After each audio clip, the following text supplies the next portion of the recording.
Series में पहला question है, हिंदी में कुल वर्ण होते हैं।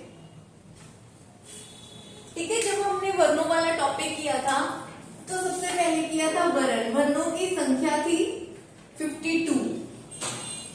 इसमें से स्वर थे 11, बाकी व्यंजन थे लुंठित व्यंजन, परकंपित व्यंजन, ये सभी इनकी संख्या मिला के थी व्यंजन 44।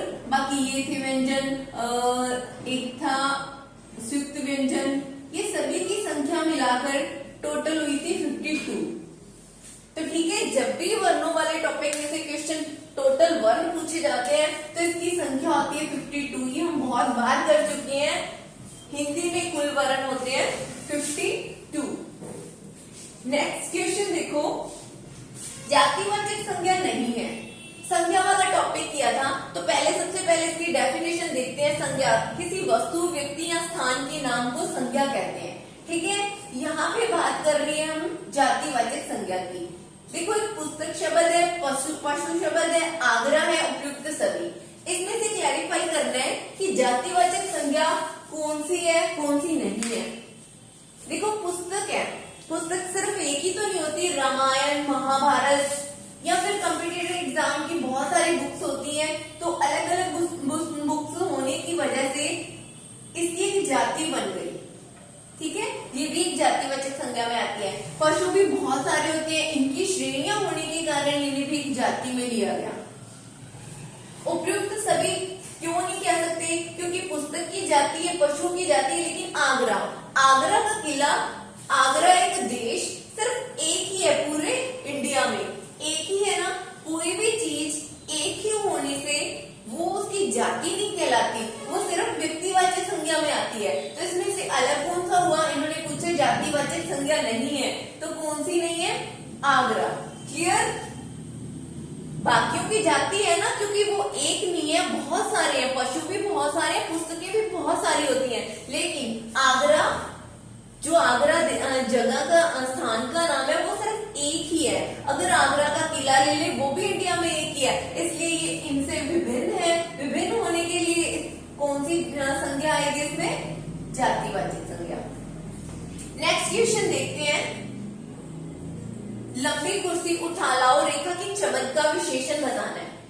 विशेषण की डेफिनेशन देखते हैं। पहले तो किसी संज्ञा या सर्वनाम की जगह जो उनकी विशेषता बताए, ऐसे शब्दों को विशेषण कहते हैं। ठीक है, अनिश्चयवाचक विशेषण देखते हैं। सबसे पहले अनिश्चयवाचक विशेषण की क्या डेफिनेशन होती है कि जो उनकी पैठ संख्या ना हो उन्हें अनिश्चयवाचक श्रेणी में रखा जाता है। निश्चयवाचक में क्या होती है, पैठ संख्या होती है। जैसे मैं मान लू कहूं कि सभा में कई लोग थे। ठीक है, कई क्या है, कई बहुत सारा समूह हो सकता है, झुंड हो सकता है, बहुत तो लोग हो सकते हैं, लेकिन इसकी पैठ संख्या तो नहीं है। अगर निश्चित संख्या नहीं होती तो अनिश्चयवाचक विशेषण होता है। अगर यहाँ पे मैंने लिख दिया 2 किलो दूध, जब मेजरमेंट दे दिया तो किस में आएगा, निश्चयवाचक विशेषण में। क्लियर, जब कोई पैठ संख्या हो तो निश्चयवाचक में आएगा, और जब कई, बहुत, थोड़ा, कम, ज्यादा ऐसी बात की जाए वो किस में आएगा, सिर्फ और सिर्फ किस में, अनिश्चयवाचक विशेषण में। थर्ड देखते हैं, संबंधवाचक विशेषण। संबंधवाचक विशेषण में क्या होता है, दो जनों के साथ संबंध बताया जाता है। जैसे जो जैसा करेगा वैसा भरेगा। रमेश का सुरेश से रिश्तेदारी बताएंगे तो भी वो संबंध है। कोई भी संबंध वाली बात की जाए वो संबंधवाचक विशेषण में आएगा। यहाँ पे बात कर रहे हैं हम लंबी कुर्सी उठा लाओ। कुर्सी एक कुर्सी की विशेषता बता रहा है। क्या बता रहा है, कौन सा शब्द, उसका लंबा होना। लंबा होना उसका क्या है, एक गुण है, उसकी विशेषता है। तो इसमें कौन सा विशेषण आएगा, गुणवाचक विशेषण। ठीक है, कुर्सी एक वस्तु का नाम है, लेकिन उसका लंबा होना, उसका अच्छा होना, ये सभी उसकी विशेषताओं में आएगा, यानी कि गुणवाचक विशेषण। क्लियर, तो इसमें कौन सा विशेषण हुआ, गुणवाचक विशेषण। नेक्स्ट क्वेश्चन देखते हैं, सभा में बहुत लोग शामिल थे। अभी ऐसा क्वेश्चन हम ऊपर हल करके ही आए हैं कि सभा में बहुत लोग शामिल थे में विशेषण, ठीक है, बहुत में बताना है। अब एक झुंड है, एक समारोह हो रहा है, उसमें बहुत सारे लोग हैं, हमने पहले संख्या नहीं बताई कि इतने लोग शामिल थे, कहते हैं ना कि 200 बंदा पहुंचा वहां पे, इतने लोग पहुंचे वहां पे, लेकिन यहाँ पे कह रहे हैं कि बहुत सारे लोग पहुंचे। बहुत होने के कारण कौन सा विशेषण हुआ, उसकी संख्या नहीं है ना, तो अनिश्चित विशेषण, अनिश्चित वाचक विशेषण हुआ। अगर यहाँ पे देते संख्या दे देते कि 200 लोग शामिल थे उस समारोह में, तो निश्चित संख्या हो जाती, तो निश्चित संख्यावाचक विशेषण हो जाता। अब हमें बहुत दे लिया, तो कौन सा विशेषण हुआ, अनिश्चित वाचक विशेषण।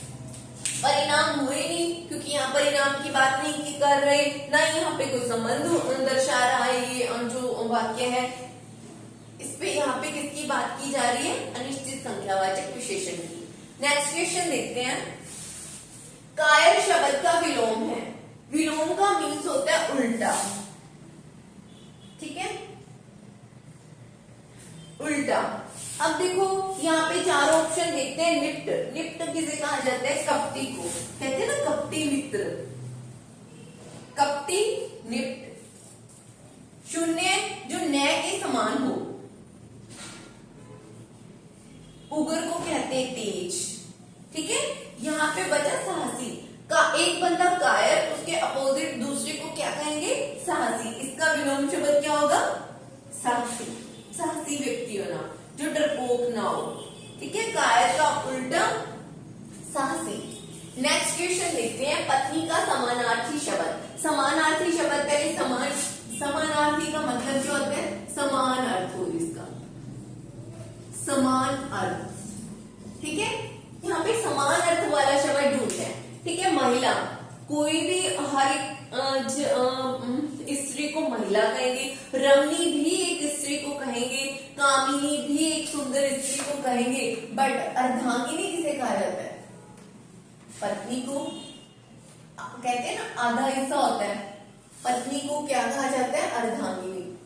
अगर हम पर्यायवाची करें, समानार्थी शब्द करें, तो वो वहां पे पर्यायवाची शब्द में पत्नी मतलब अर्धांगिनी, ठीक है। महिला, कामिनी, रमणी ये स्त्री के रूप हैं, बट पत्नी के लिए कौन सा पैट है, अर्धांगिनी। नेक्स्ट क्वेश्चन देखते हैं, देवनागरी लिपि का विकास किस लिपि से हुआ। सबसे पहले मैंने जब हमने लिपि वाला टॉपिक किया था, तो वहां पे क्लियर किया था कि हिंदी की लिपि कौन सी हमारी, देवनागरी। पहले तो देखते हैं देवनागरी लिपि किस किस की भाषा की होती है, हिंदी की होती है, मराठी की होती है और संस्कृत की होती है, ठीक है। ये तीनों भाषाएं हैं, हिंदी, मराठी, संस्कृत। अगर तीनों भाषाओं की लिपि की बात करें तो देवनागरी लिपि होती है, ठीक है। तो यहाँ पे क्या पूछा गया, बाकी अदर ऑप्शन देखते हैं। गुरमुखी आप जानते हो पंजाबी की लिपि होती है, ठीक है। रोमन भी जानते हो, इंग्लिश की होती है। यहाँ पे पूछे देवनागरी लिपि का विकास, ये देवनागरी लिपि का विकास पूछ रहे हैं, तो देवनागरी लिपि की उत्पत्ति या विकास किससे हुआ, ब्राह्मी लिपि से, ठीक है। देवनागरी लिपि का विकास हुआ ब्राह्मी लिपि से। नेक्स्ट क्वेश्चन देखते हैं, वह बहुत तेज दौड़ता है।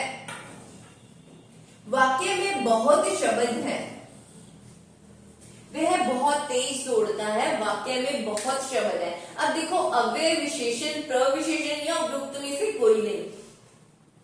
सबसे पहले तो देखते हैं कि विकारी शब्द कौन कौन से होते हैं। यहाँ पे अव्यय की बात की गई है ना, संज्ञा, सर्वनाम, विशेषण और क्रिया, इन्हें हम विकारी शब्द कहते हैं। कौन कौन से, संज्ञा हुई, सर्वनाम हुई, विशेषण और क्रिया, इन चारों को किस श्रेणी में रखेंगे, विकारी शब्द। ये चारों विकारी शब्द है। अब हमने एक टॉपिक किया था अविकारी शब्द, उसमें हमने कहा था उसे अव्यय भी कहते हैं, जिसमें क्रिया विशेषण किया था, संबंध बोधक किया था, विस्मय बोधक किया था। ये सारे थे अव्यय या फिर इन्हें अविकारी शब्द कहेंगे। इनमें डिफरेंस क्या होता है, जो विकारी शब्द होते हैं उनमें लिंग वचन के कारण जो सेंटेंस या वाक्य होते हैं उनमें चेंजेस आ जाते हैं।